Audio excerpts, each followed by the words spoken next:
Olá!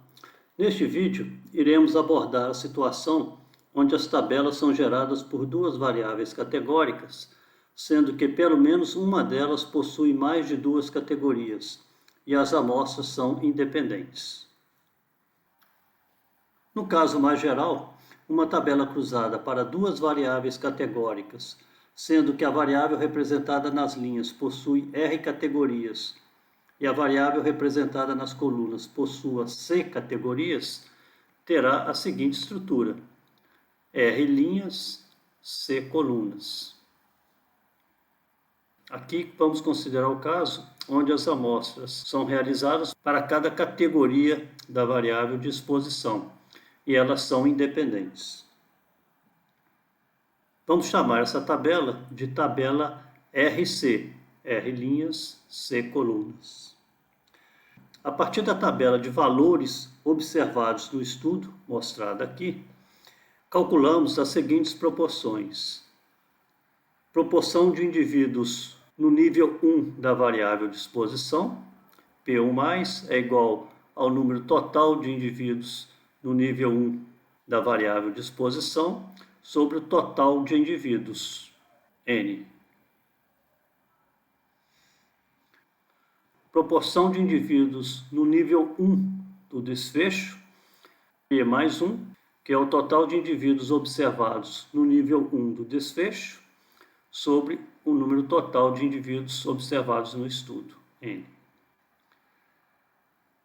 Proporção de indivíduos no nível R da variável de exposição, que é igual ao número de indivíduos neste nível sobre o total de indivíduos. E proporção de indivíduos com desfecho no nível C, P mais C, que é igual ao número total de indivíduos neste nível, N mais C, sobre o número total de indivíduos, N. De maneira análoga, vamos obter as proporções nos níveis intermediários da variável de exposição e nos níveis intermediários da variável desfecho clínico. Na hipótese de dependência das variáveis exposição e desfecho clínico, teríamos que a proporção de indivíduos em cada célula IJ seria dada por essa expressão. PIJ é igual à probabilidade de um indivíduo estar exposto ao nível I e ter o desfecho clínico no nível J. É igual a PI mais vezes P mais J, onde I varia de 1 até R e J varia de 1 até C. Sob essa hipótese de independência, a frequência esperada em cada célula da tabela seria como mostrada nessa tabela ao lado.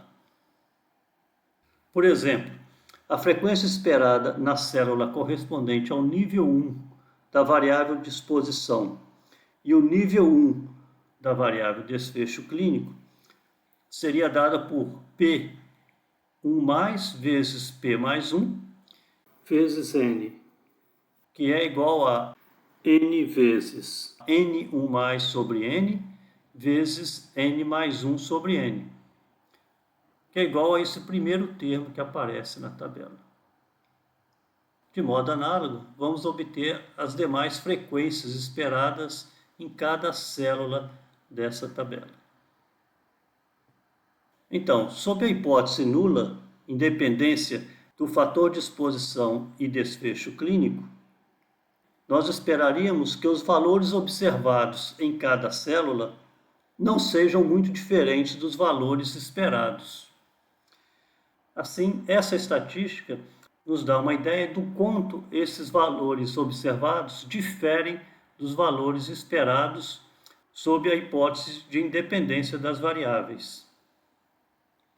Ela é obtida de modo análogo à estatística que obtemos numa tabela 2x2, somente que aqui nós temos R linhas e C colunas. Sob a hipótese nula de independência das variáveis exposição e desfecho, essa estatística segue aproximadamente uma distribuição QI ao quadrado com R-1 vezes C-1 graus de liberdade. Assim, valores suficientemente grandes dessa estatística nos levarão à rejeição da hipótese nula de independência das variáveis exposição e desfecho clínico. Esta aproximação é válida para valores suficientemente grandes nas células da tabela esperada. Entretanto, o que pode ser considerado suficientemente grande é uma questão aberta. Uma recomendação frequentemente citada na literatura é que o teste Q ao quadrado não deve ser usado caso uma frequência esperada seja menor que 2 ou se mais de 20% das frequências esperadas forem menores que 5. Nesses casos, utiliza-se o teste exato de Fisher ou fazemos uma combinação das categorias de pelo menos uma das variáveis, de modo a reduzir o número de linhas ou de colunas da tabela. Como temos reforçado ao longo desses vídeos, o teste de hipótese é apenas um dos elementos da análise estatística.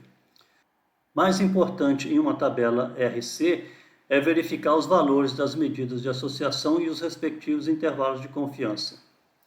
Há que se considerar que mais variáveis podem afetar as associações observadas em uma tabela RC, a qual mostra a associação entre somente duas variáveis.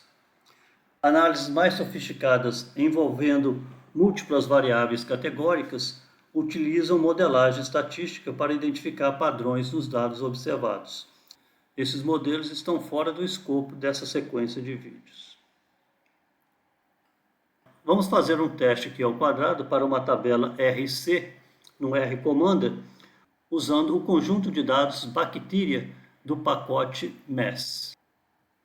Este conjunto de dados contém dados sobre testes sobre a presença da bactéria H. influenza em crianças com otite média no norte da Austrália. As crianças foram randomizadas em 3 tratamentos: placebo, medicamento e medicamento mais um encorajamento para tomar o medicamento.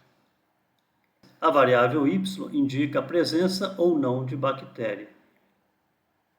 E a variável TRT indica o tratamento.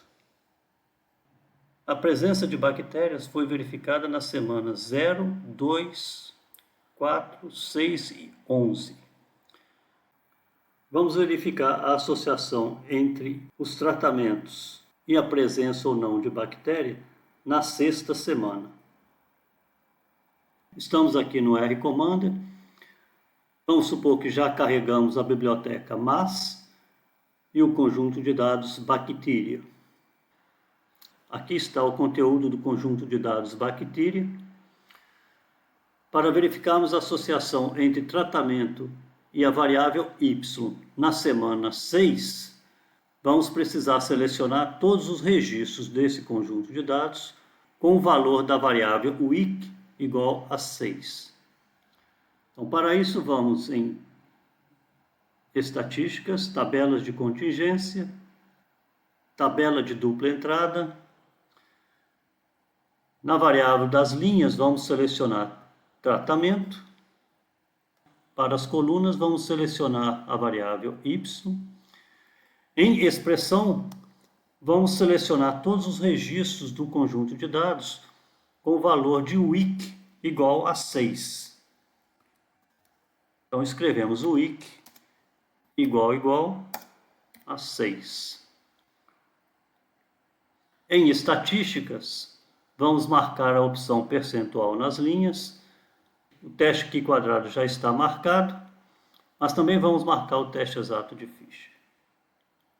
Vamos clicar em OK.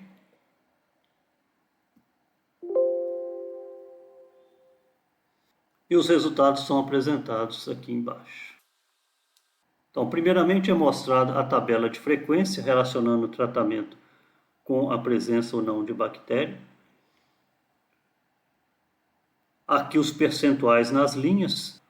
Foram identificadas bactérias na 6ª semana em 94,1% das crianças que receberam placebo e em apenas 54,5% das crianças que receberam medicamento e em 58,3% das crianças que receberam o medicamento mais o estímulo para ingeri-lo.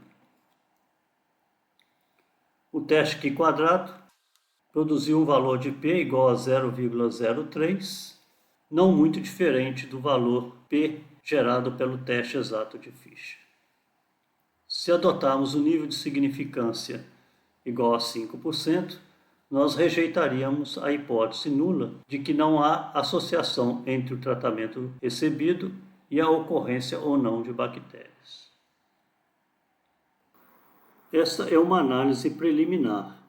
Uma análise mais abrangente deveria considerar que foram avaliadas a presença de bactérias em diferentes instantes de tempo e também obter as medidas de associação entre os tratamentos e a presença de bactérias em termos de razão de chances, risco relativo ou diferença absoluta de riscos e seus respectivos intervalos de confiança. Este vídeo encerra a sequência de vídeos sobre comparação de proporções. Até a próxima.